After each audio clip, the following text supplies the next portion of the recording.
प्यारे बच्चों, अक्टूबर माह में आपकी अर्धवार्षिक परीक्षा होती है, इसलिए मैं आपके लिए अर्धवार्षिक परीक्षा हेतु वीडियो बना रहा हूं। बच्चों, इस वीडियो में मैं आपको अर्धवार्षिक परीक्षा हेतु सैंपल पेपर का हल प्रस्तुत करूंगा।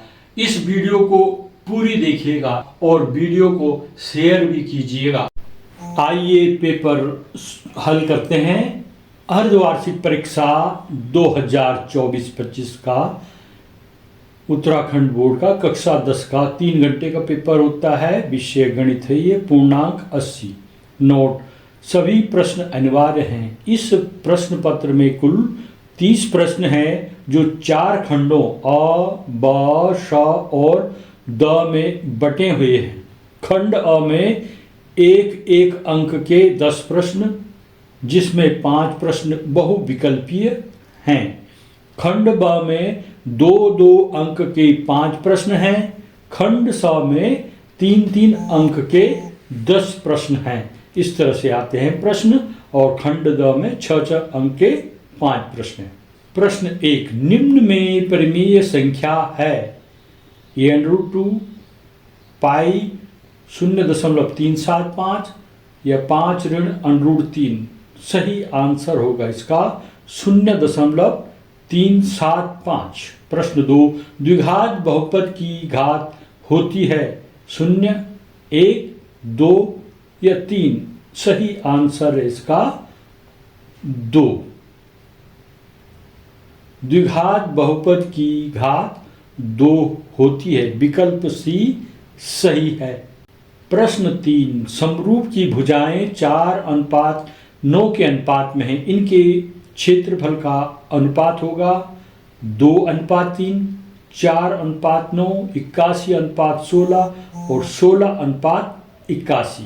त्रिभुजों के क्षेत्रफलों का अनुपात बराबर होता है संगत भुजाओं के वर्गों का अनुपात। यहाँ पर संगत भुजाएं हैं 4:9 में, उनके वर्ग कर देना है। 4 का स्क्वायर 16, 9 का स्क्वायर 81। विकल्प डी इसमें सही है, 16:81। प्रश्न 4: मूल बिंदु के निर्देशांक होते हैं 0,0, 1,0, 2,0, 1,1। मूल बिंदु के निर्देशांक 0,0 होते हैं। विकल्प ए सही है। 5 प्रश्न बहुविकल्पीय आते हैं इसमें। 5वां प्रश्न: द्विघात समीकरण 2x² - 4x + 3 = 0 का विविक्त कर होगा 24, 16, 3 या -8।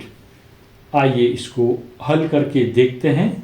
इस समीकरण को ax² + bx + c ये द्विघात समीकरण का मानक रूप में है। इससे तुलना करनी है इसकी। a = 2 होगा, b = -4 और c = 3। विविक्त कर निकालने का फॉर्मूला है b² - 4ac।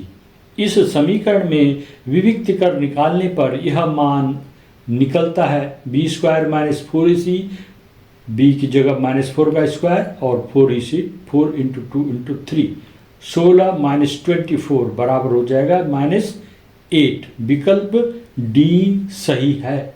प्रश्न 6: यदि पहली संख्या 408 और दूसरी संख्या 96 का HCF 24 है तो LCM ज्ञात कीजिए। सूत्र होता है इसके लिए पहली संख्या गुणा दूसरी संख्या बराबर HCF × LCM। मानों को रख दीजिए और यहाँ पर LCM निकालना है। उसके साथ जो 24 है उसका पक्षांतर कर दिया गया है, तो LCM बराबर 1632 आएगा इसमें। प्रश्न अगला: x अक्ष पर वह बिंदु ज्ञात कीजिए जो 2,5 और -2,9 से समदूरस्थ है। x अक्ष पर है वह बिंदु और समान दूरी पर है इन दोनों बिंदुओं से। हल करेंगे इसको। माना x अक्ष पर स्थित बिंदु के निर्देशांक h,0 है, तब h,0 और 2,-5 की दूरी निकालनी। इसमें दूरी का सूत्र लगाएंगे आप। दूरी का सूत्र लगा के इसको आपने h के पदों में लिख देना है। इसी प्रकार जो दूसरा है h0 और -2,9 की दूरी भी हमने इसी तरह दूरी का सूत्र लगा के इसको हल करना है। ये मान आ जाएगा h² + 4h + 85। प्रश्न के अनुसार दोनों दूरियां समान हैं तो इनको बराबर लिख देना है। अब इन दोनों पक्षों का वर्ग करने पर वर्गमूल का चिन्ह हट जाएगा दोनों तरफ से। फिर यहाँ पर h² समान है, बराबर के दोनों तरफ है, कट जाएंगे। बाकी को हल कर दीजिए। पक्षांतर करने के बाद h का मान -7 आएगा। अतः अभिष्ट बिंदु के निर्देशांक -7, 0 है। प्रश्न 10, 5x - 4y + 8 = 0, 7x + 6y - 9 = 0। हमने हल करना है इसको। a1x + b1y + c1 = 0 से समीकरण 1 की तुलना करने पर, जो ऊपर वाला वो समीकरण 1 है, नीचे वाला 2 है। दोनों में a1 a2 b1 c1 और a2 b2 c2 हमने निकाल देने हैं और इनका अनुपात के रूप में इनको लिख देना है और देखना है कि इनके बीच में आपस में क्या संबंध है। बराबर नहीं है कोई भी नहीं, अतः ये क्या है, प्रतिच्छेदी रेखाएं। प्रश्न अगला, द्विघात बहुपद ज्ञात करो जब शून्यकों का योगफल तथा गुणनफल निम्नलिखित है। शून्यकों का योगफल शून्य है, यहाँ पे अल्फा प्लस बीटा बराबर 0, अर्थात शून्यकों का गुणनफल √5 दे रखा है, अर्थात अल्फा इंटू बीटा बराबर √5। द्विघात बहुपद बराबर सूत्र होता है x² - शून्यकों का योगफल गुणा x धन शून्यकों का गुणनफल। द्विघात बहुपद px बराबर x² - alpha plus beta into x और प्लस अल्फा बीटा। इसमें मान रख देने हमने, शून्य का x से गुणा करेंगे वो शून्य हो जाएगा, वो पद लोप हो जाएगा उसका, हमें x² + √5 आंसर मिलेगा। प्रश्न अगला, जांच करो क्या ये द्विघात समीकरण है। x + 3/x बराबर x²। इसका हल करेंगे और हल करने पर यह आएगा x² - x + 3 बराबर 0। इसमें x की अधिकतम घात 3 है, अतः यह द्विघात समीकरण नहीं है। प्रश्न 9, प्रथम 4 पद ज्ञात कीजिए। a बराबर 6 है और d बराबर 8। a माने प्रथम पद होता है, d माने सर्वांतर। प्रथम पद a बराबर 6, दूसरा पद a में d जोड़ दो, 8 और 6 14, फिर a में 2d जोड़ दो, ये 22 आएगा, a में 3d जोड़ दो, ये 30 हो जाएगा। अब खंड ब में 2-2 अंक के 5 प्रश्न आएंगे। प्रश्न 11, HCF व LCM ज्ञात करो। 336 और 54 के आपने HCF व LCM ज्ञात करना है। स्टेप फर्स्ट में दी गई संख्याओं का अभाज्य गुणनखंड करना है पहले। दूसरे स्टेप में सूत्र होता है HCF के लिए, उभयनिष्ठ अभाज्य गुणनखंडों की न्यूनतम घातों का गुणनफल करते हैं। LCM के लिए सभी अभाज्य गुणनखंडों की अधिकतम घातों का गुणनफल होता है। जैसे 336 के फैक्टर किए हमने और 54 के भी फैक्टर किए, इनको घातों के रूप में लिख दिया हमने, तो HCF बराबर क्या होगा, 2 की घात 1 और 3 की घात 1। LCM क्या होगा, सभी अभाज्य गुणनखंडों की अधिकतम घातों को लीजिए और उनको गुणा कर दीजिए। प्रश्न 12, बिंदुओं के युग्मों के बीच की दूरियां ज्ञात कीजिए। 2 1 और 4 1 है बिंदु, इसके बीच की दूरी ज्ञात करनी है। दिए हुए बिंदु 2 1 व 4 1, यहाँ पर हमने x1 y1 x2 y2 निकाल देना है। दो बिंदुओं की बीच की दूरी का सूत्र क्या होता है बच्चों, x2 - x1 का whole square plus y2 - y1 का होल स्क्वायर। इसमें यहाँ पर मान रख दीजिए और इसको घटा करके फिर इसका वर्ग निकाल दीजिए। 2 का वर्ग 4 हो गया और 0 का कुछ नहीं होगा, और 4 का फिर वर्गमूल 2 हो जाएगा, तो 2 इकाई इसका आंसर आएगा। प्रश्न, cos थीटा बराबर 5/13 हो तो sin थीटा व tan थीटा के मान ज्ञात कीजिए। cos थीटा बराबर क्या होता है सूत्र, आधार बटे कर्ण।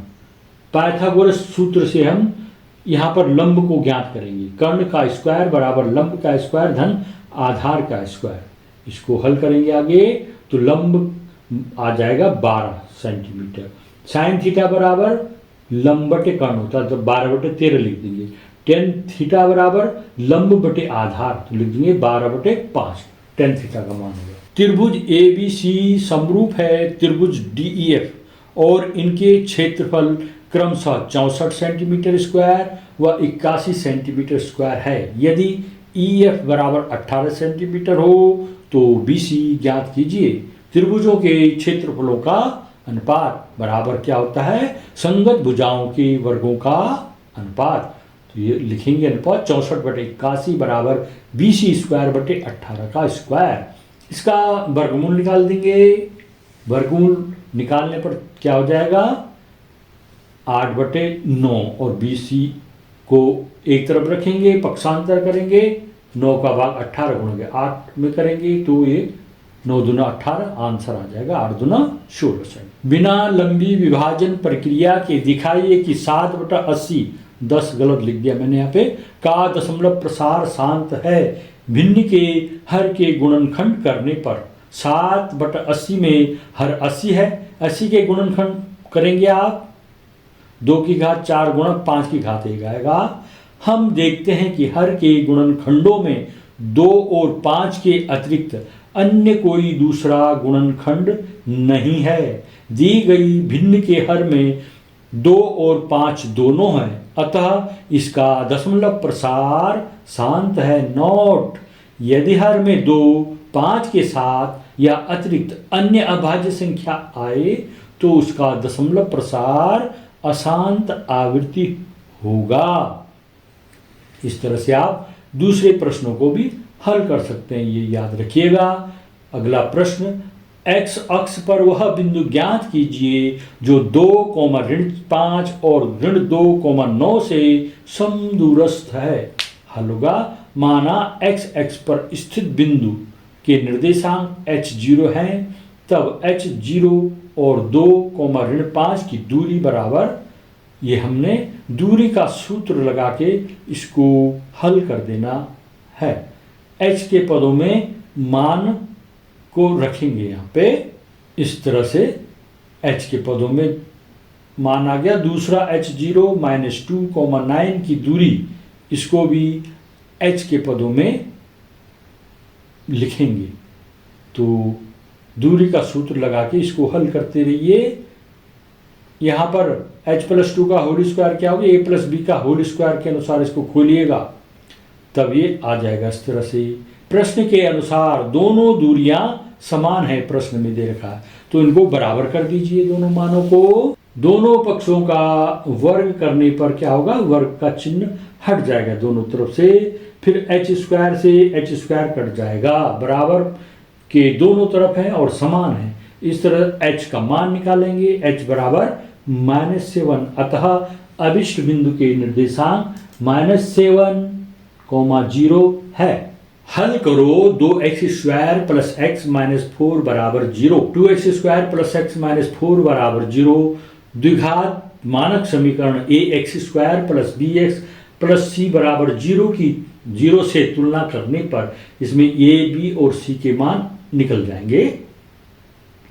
x बराबर, ये फॉर्मूला है -b + √b² - 4c बटे 2a, और इसमें मान रखिएगा, मान रखे ये x का मान आ जाएगा। प्लस माइनस है, एक बार प्लस का साइन वाला लेना, दूसरी बार माइनस का लेना, दो उत्तर होंगे इसके।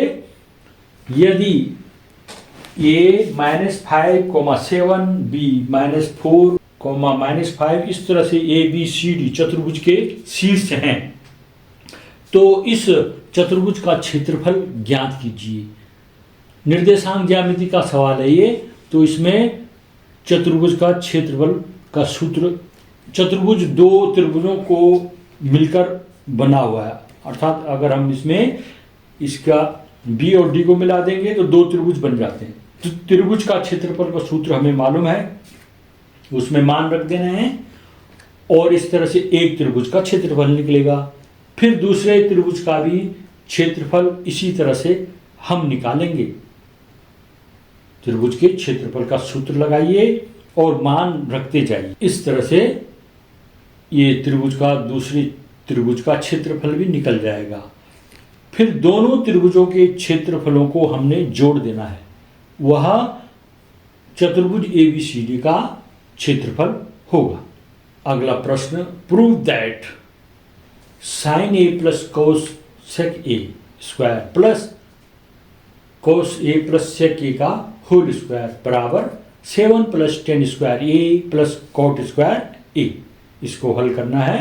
लेफ्ट हैंड साइड में है sin A plus cosec A का होल स्क्वायर, दूसरे में कोस A प्लस सेक A का होल स्क्वायर। इन दोनों को खोलिए, A प्लस बी का होल स्क्वायर वाली सर्व समीकरण का इसमें प्रयोग हो रहा है, तो ये दोनों खुल जाएंगे।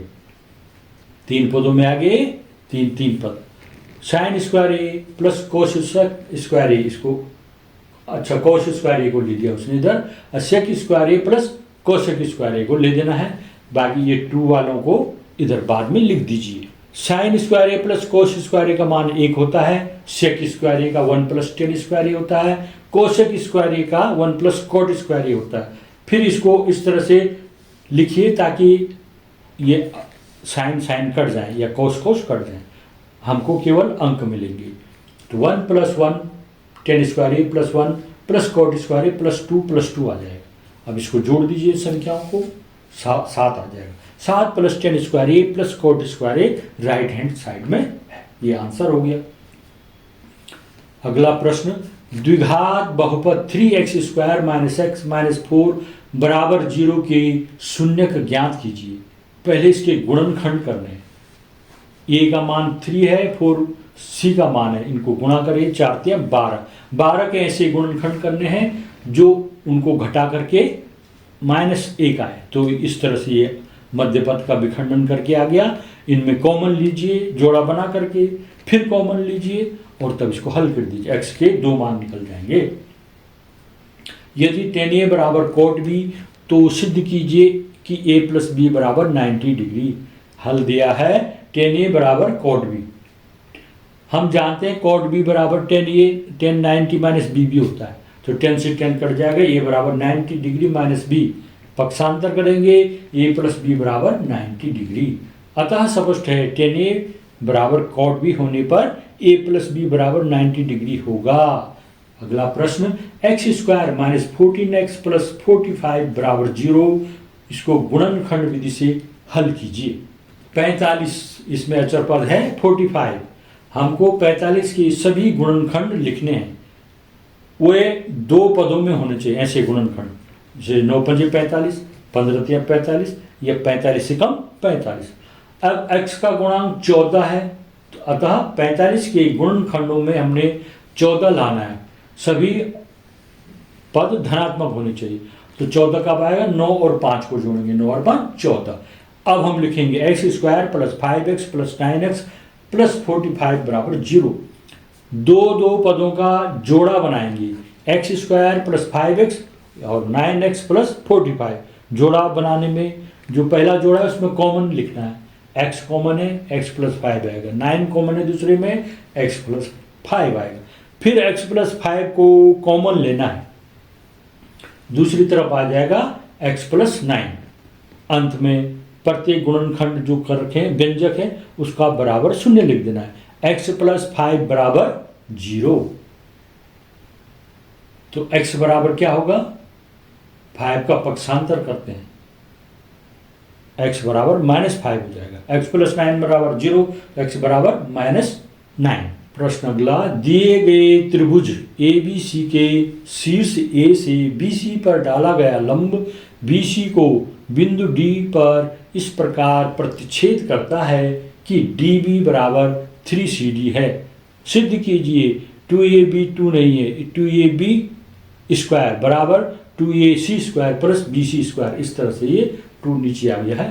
हल दिया है त्रिभुज ABC में AD लंब है BC के और BD बराबर 3CD। इसको हल करना है हमने, तो इसको देखिए किस तरह से हम हल करते हैं। पाइथागोरस प्रमेय का इसमें प्रयोग करना है। तो AB स्क्वायर बराबर AD square plus BD square और AC स्क्वायर बराबर क्या होता है ये हमने लिखा हुआ है यहाँ पर, और उनमें मान रख देना है। BC की जगह क्या रखना है? 4CD, ठीक है। और इस तरह से इसको हल करना है।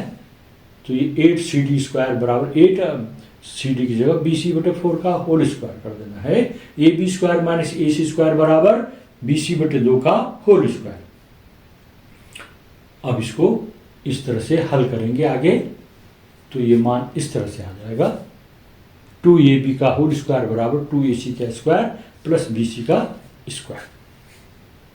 अगला प्रश्न, उस बिंदु के निर्देशांक ज्ञात कीजिए जो बिंदुओं -1 7 और 4 -3 को मिलाने वाले रेखाखंड को 2:3 के अनुपात में विभाजित करता है। दिए गए बिंदु -1, 7 और 4, -3, यहाँ x1, y1, x2, y2 ये हम निकाल देंगे, ये मान रखेंगे और m/n 2:3 है। माना विभाजक बिंदु Pxy है, तब mx2 प्लस nx1 बटे m प्लस n x के लिए, y के लिए my2 प्लस ny1 बटे m प्लस n हो जाएगा। अब हमने x का मान निकालने के लिए सूत्र में मान रख देने और इसको हल कर दे जाना। इसी प्रकार y के मान रख देने, y का मान भी निकल जाएगा। इस तरह इसको देख लीजिए कैसे हल हो रहा है। इसमें इस तरह से x का मान आ जाएगा और y का मान। अतः अभिष्ट बिंदु के निर्देशांक 1,3। अगला प्रश्न, सिद्ध कीजिए कि √5 एक अपरिमेय संख्या है। कल्पना कीजिए कि √5 अपरिमेय नहीं बल्कि परिमेय संख्या है, ये हमने कल्पना करनी है। तब √5 बराबर क्या होना चाहिए? P/Q होना चाहिए √5 को, जबकि Q ≠ 0 और P व Q पूर्ण संख्याएं होनी चाहिए।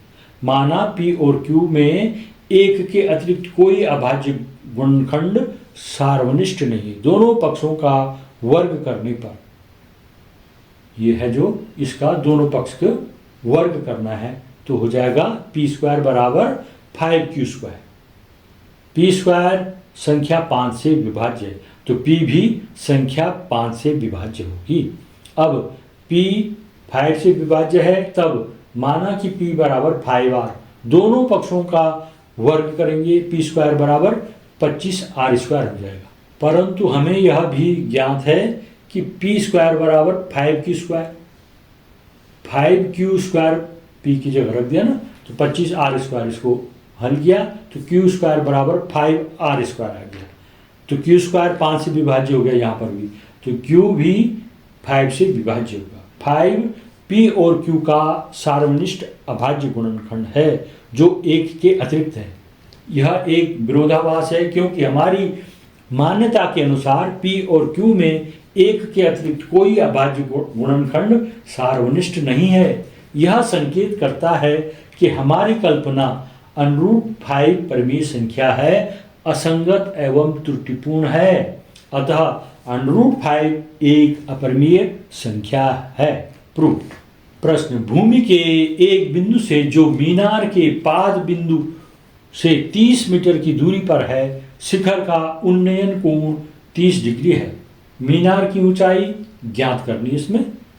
माना भूमि तल पर एक मीनार है जिसकी चोटी तथा आधार है और आधार से 30 मीटर दूर भूमि पर स्थित कोई बिंदु है, वहां से उन्नयन कोण 30 अंश का बन रहा है। मीनार की ऊंचाई h है। 10C बराबर AB/BC, यहाँ पर चित्र बना रखा है त्रिभुज का, उसके अनुसार होगा। 10 30 अंश बराबर h/30। 10 30 अंश का मान 1/√3 होता है, टेबल याद रखनी है आपको। इसको क्रॉस मल्टीप्लिकेशन करके h का मान आप निकाल देंगे, 30/√3 आएगा। इसका हर का परिमेयीकरण करके यह 10√3 आ जाएगा। यहाँ तक भी लिखोगे आपको पूरे अंक मिलेंगे। मीनार की ऊंचाई 17.32 मीटर है। प्रश्न, 1 + tan²A/1 + cot²A बराबर tan²A होता है। इसको हल करना है। लेफ्ट हैंड साइड में 1 + tan²A/1 + cot²A, tan A बराबर sin A/cos कोस होता है, तो tan²A बराबर sin²A/cos² हो जाएगा। इसी प्रकार नीचे भी cos A/sin A होता है, उसको हमने रखना। जैसे भिन्न को करते हैं पूर्णांक को अंश के साथ इसको जोड़ देते हैं, तो कोस स्क्वायर ए प्लस साइन स्क्वायर ए बटे कोस स्क्वायर ये आ गया। इसी तरह से नीचे वाला भी होगा। फिर कोस स्क्वायर ए प्लस साइन स्क्वायर ए का मान 1 होता है, यानी साइन स्क्वायर ए प्लस कोस स्क्वायर ए का मान भी 1 होता है। अब ये भिन्न का भी नीचे भिन्न है, तो नीचे वाली भिन्न को उलट करके लिख देना है। 1 से 1 कट जाएगा, साइन स्क्वायर ए बटे कोस स्क्वायर ए आएगा, बराबर क्या हो जाएगा टेन स्क्वायर ए। यदि कोण ए तथा कोण बी न्यून कोण है और तो कोस ए बराबर कोस बी, दिखाइए कि कोण ए बराबर कोण बी होगा। माना त्रिभुज एबीसी में कोण सी समकोण है, तब कोण ए तथा कोण बी न्यून कोण होंगे। त्रिभुज के 180 अंश होता है ना तीनों कोणों का योग, तो 190 है तो दोनों का जोड़ क्या होगा 90 से कम होंगे वो दोनों, है ना। इस तरह से वो न्यून कोण हो जाएंगे। तो ये मान फॉर्मूला रखना है और उसमें मान रखते जाना है। तो इसको आप इस तरह से हल करोगे तो AC बराबर BC आ जाएगा। ये त्रिभुज कैसा हो जाएगा समद्विबाहु त्रिभुज। समीकरण को प्रतिस्थापन विधि से हल करो। x प्लस वाई बराबर 14 समीकरण 1 है, x माइनस वाई बराबर 4 समीकरण 2 है। x प्लस वाई बराबर 14 और x माइनस वाई बराबर 4। अब जो समीकरण 1 है, समीकरण 1 से x प्लस वाई बराबर 14 पक्षांतर करेंगे y का, x बराबर 14 माइनस वाई आ जाएगा, समीकरण 3 होगा। अब x के मान को समीकरण 2 में रखते हैं। x माइनस वाई बराबर 4, जहाँ x है वहाँ पर 14 ऋण y रख देता ना, 14 ऋण y बराबर 4, 14 ऋण 2y बराबर 4, ऋण 2y बराबर 4 ऋण 14, ऋण 2y बराबर 10, y बराबर 10/2 यानी y बराबर 5। अब y के मान को समीकरण 3 में रखते हैं। x बराबर 14 ऋण 5, 14 में से 5 घटा के 9 हो गया, x बराबर 9। अतः समीकरण युग्म का हल है x बराबर 9 और y बराबर 5। उस बिंदु के निर्देशांक ज्ञात कीजिए जो बिंदु -1 7 और 4, -3 को मिलाने वाले रेखाखंड को 2:3 के अनुपात में विभाजित करता है। इसको हल करिए। दिए गए बिंदु -1, 7 और 4, -3 इनमें x1, y1 और x2, y2 के मान हमने निकालने हैं और अनुपात है m/n, तो 2:3 हो जाएगा। माना विभाजक बिंदु Px, y, तब इनके सूत्र लिख देने हैं। x के लिए क्या होता है, y के लिए क्या होता है। अब हमने x के मान लिखने हैं और m+n नीचे लिख देना है। इसी तरह y के लिए भी हमने सूत्र के अनुसार मान रखने हैं और इनको हल करते जाना है। गुणा करो, जोड़ो, घटाओ, जो इसमें संक्रियाएं हैं वो सब करनी है आपको, और तब आपका आंसर आ जाएगा 1 और 3। अतः अभिष्ट बिंदु के निर्देशांक 1, 3 है। इस तरह से पूरा पेपर मैंने आपको सोल्व करा दिया है।